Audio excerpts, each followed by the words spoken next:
ఓం మహాగణాధిపతయే నమః. ఓం గురుభ్యో నమః. ఓం శ్రీమాత్రే నమః. పరమేశ్వర స్వరూపమైనటువంటి జ్యోతిష, వాస్తు మరియు ఇతర అనేకమైనటువంటి శాస్త్రములను మనకు అందించినటువంటి మహర్షులకి నమస్కారం. హయగ్రీవ హయగ్రీవ హయగ్రీవేతి యో వధేత్ తస్య నిస్సరతే వాణి జహ్నుకన్యా ప్రవాహవత్. అరుణాం కరుణాతరంగితాక్షీం ధృతపాశాంకుశపుష్పబాణచాపాం అనిమాదిభిరావృతాం మయూకైః అహమిత్యేవ విభావయే భవానీం. శ్రీమాత్రే నమః. ప్రేక్షకులకి ఆ లలితాంబిక అమ్మవారి యొక్క అనుగ్రహం పరిపూర్ణంగా కలగాలని మనస్ఫూర్తి కోరుకుంటూ మనం ఈరోజు 30వ తేదీ నుంచి 6వ తేదీ వరకు ఉండేటువంటి ఈ యొక్క వార ఫలితాలు, ఈ వార ఫలితాల్లో గ్రహాల యొక్క స్థితి ఏ విధంగా ఉంది అని చెప్పి చూసుకున్నట్లయితే, మేషంలో కుజుడు చంద్రుడు ఉండి, ఈ యొక్క చంద్రుడు మేషం నుంచి మిథునం వరకు సంచరిస్తాడు ఈ వారం మొత్తము కూడా. వృషభ రాశిలో గురువు, మిథున రాశిలో రవి శుక్రులు, కర్కాటకంలో బుధుని యొక్క సంచారము, మరియు అదేవిధంగా కన్యారాశిలో కేతువు, మీనంలో రాహువు, కుంభరాశిలో వక్రించిన శని ఉన్నాడు. ఈ వక్రించిన శని ముఖ్యంగా ఎటువంటి ఫలితాలు ఇస్తాడు అనే దాని మీద కూడా మీకు ఆఖరిలో చెప్తాను. వక్రించిన శని జరిగినందుకు మీరు ఏం చేసుకోవాలి రెమెడీ కూడా చెప్తాను నేను మీకు.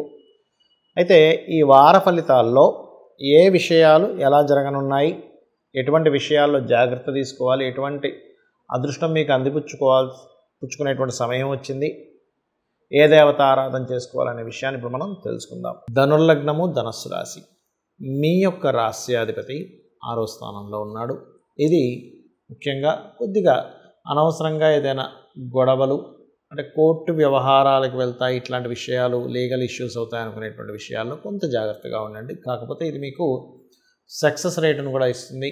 కాకపోతే సక్సెస్ రేట్ మరింత బాగా రావాలంటే లగ్నం మీద రవి దృష్టి ఉంది కాబట్టి సూర్య నమస్కారాలు మీరు ఎంత చేసుకుంటూ ఉంటే అంత బాగుంటుంది. 3లో ఉన్నటువంటి శని వక్రించినందుకు మీరు మధ్యవర్తిత్వంగా ఉండి ధనము ఎవరికి ఇప్పించకండి. ఈ శని వక్రించడం ద్వారా, మధ్యవర్తిత్వంగా ధనం ఇప్పించడం ద్వారా ఇబ్బంది వస్తుంది, గుర్తుపెట్టుకోండి. అలాగే ఇక్కడ గమనించుకున్నట్లయితే ఈ ధనాధిపతి ఎవరైతే ఉన్నాడో మీకు వక్రించినందుకు ముఖ్యంగా కొంచెం మీరు ఎవరికైనా ఇవ్వాల్సింది కానీ ఎక్కడి నుంచి రావాల్సింది కొంచెం నెమ్మదిగా అవుతూ ఉంటాయి పనులు మనీ విషయంలో. విదేశాల్లో ఏదైనా ప్రాపర్టీస్ కొనడానికి, విదేశాల్లో అక్కడ పిఆర్ఆర్ గ్రీన్ కార్డ్ హోల్డర్స్ అవ్వడానికి అనుకూలంగా ఉంది పరిస్థితి కనుక చూసుకున్నట్లయితే. కాస్త సంతానంతో తెలియని చిన్న ఘర్షణ ఉంటుంది. పంచమ స్థానంలో కుజుడున్నందుకు కాస్త స్నేహితులతో కూడా తెలియని ఒక చిన్న ఘర్షణ వాతావరణం మాత్రం ఏర్పడుతుంది. మీరు 7వ స్థానంలో రవి యొక్క స్థితి ఉన్నందుకు కొద్దిగా ఇదేంటంటే ఏదైనా అంటే సంబంధాల విషయంలో, బంధువర్గంలో మీరు గవర్నమెంట్ ఆర్ మెడికల్ రంగాల్లో ఉండేటువంటి సంబంధాలు కుదిరేటువంటి ఆస్కారం ఎక్కువగా కనిపిస్తుంది.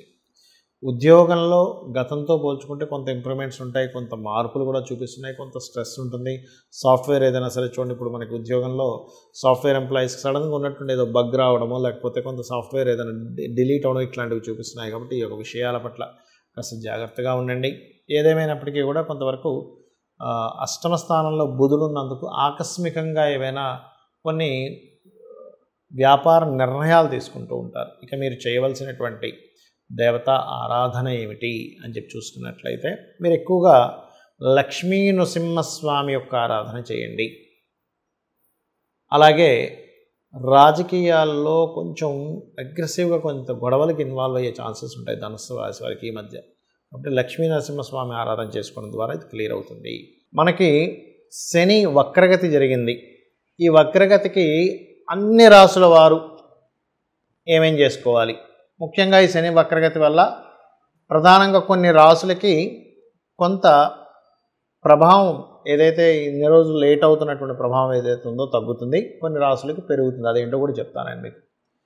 ముఖ్యంగా చూడండి, మొన్న రీసెంట్గా అంటే ఒక 1 ఇయర్ చేంజ్ నుంచి 1.5 ఇయర్ నుంచి ఏలినాడు శని ఏదైతే మీన రాశికి ప్రారంభమైంది అనుకుంటున్నారో, ఆ మీనరాశికి ఇక్కడ నుంచి ఒక 4.5 నెలల పాటు ఆ యొక్క ఏలినాడు శని ప్రభావం తగ్గుతుంది. అలాగే కర్కాటక రాశికి 8వ శని ఉన్నటువంటి ప్రభావం తగ్గనుంది. అదేవిధంగా అంటే ఆకస్మికంగా జరిగేటువంటి సంఘటనల నుంచి బయటపడతారు.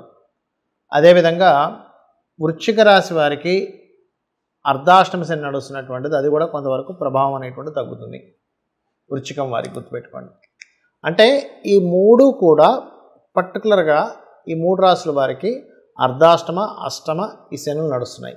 మరి మిగతా వారికి ఏలినాటి శని నడవట్లేదంటే ఇంకొక 2 రాశులు ఉన్నాయి. అదేమిటి అంటే కుంభం వారికి జన్మలో ఉండేటువంటి శని వెనక్కి వెళ్తున్నందుకు స్ట్రెస్ అనేది తగ్గుతుంది.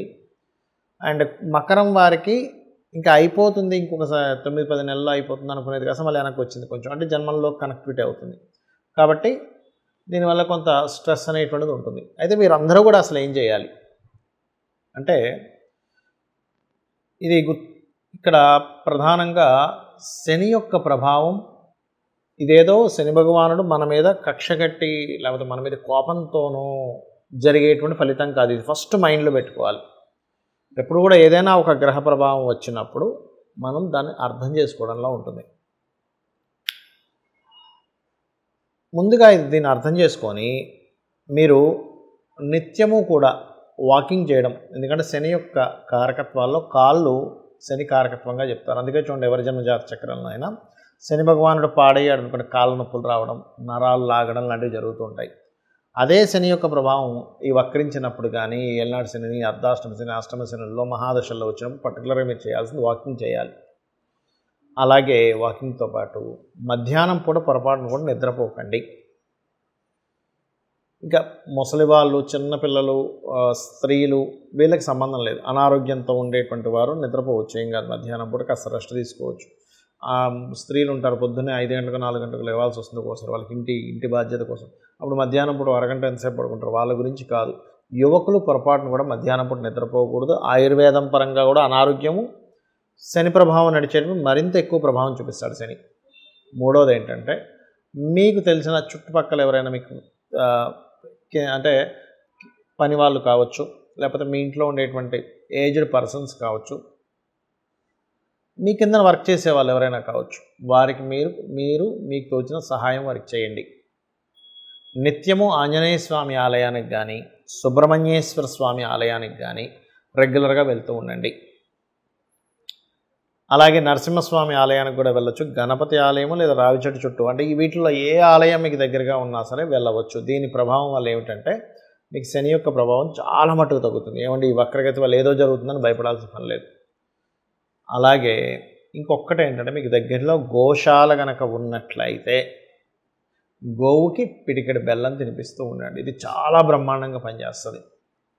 వీటితో పాటు ఎప్పుడు కూడా మీ జన్మజాతకం ఈజ్ మోస్ట్ ఇంపార్టెంట్. మీ పర్సనల్ చార్ట్, అసలు శని మకర రాశుల్లో అంటే కుంభరాశిలో ఉండి శని వక్రించినప్పుడు మీ పర్సనల్ చార్ట్లో అది ఏ ఎఫెక్ట్ని ఇస్తుంది, మీ పర్సనల్ చార్ట్లో నడుస్తున్నటువంటి మహాదశ అంతర్దశ ఏమిటి, మహాదశ అంతర్దశలు ఏవైతే ఉన్నాయో అవి పర్టికులర్గా వేటిని యాక్టివ్ చేస్తున్నాయి.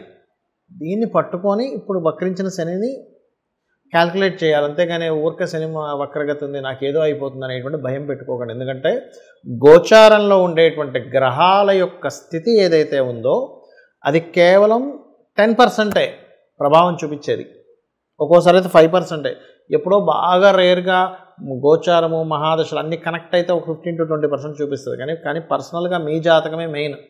అంటే మీరు జన్మించినప్పుడు ఉన్నటువంటి సమయాన్ని, నెలని, మాసాన్ని, అదే మన తేదీని, సంవత్సరాన్ని అన్నింటినీ తీసుకొని లగ్నం నుంచి ఏ గ్రహాలు ఎక్కడున్నాయి, మీరు పూర్వజన్మలో చేసినటువంటి పుణ్యం ఆధారంగా ఆ యొక్క పరమేశ్వరుడు ఆయా గ్రహాలు అక్కడ ఉండేలాగా మిమ్మల్ని ఎలా పుట్టించాడు, గొప్ప పుణ్యం చేస్తే ఇప్పుడు వచ్చేటువంటి గుడ్ రిజల్ట్స్ ఏమిటి, మనకు తెలుసో తెలియకో అజ్ఞానంలో చేసినటువంటి కొన్ని పాపాల వల్ల కలిగేటువంటి గ్రహాల స్థితి వల్ల మనం ఎలా తగ్గించుకోవాలనేటువంటిది తెలుసుకుంటూ మీరు ఎటువంటి కర్మలు చేసినా ఒకటే గుర్తుపెట్టుకోండి, మీరు తెలుసో తెలియకో అజ్ఞానంలో కొన్ని కర్మలు చేసేస్తారు.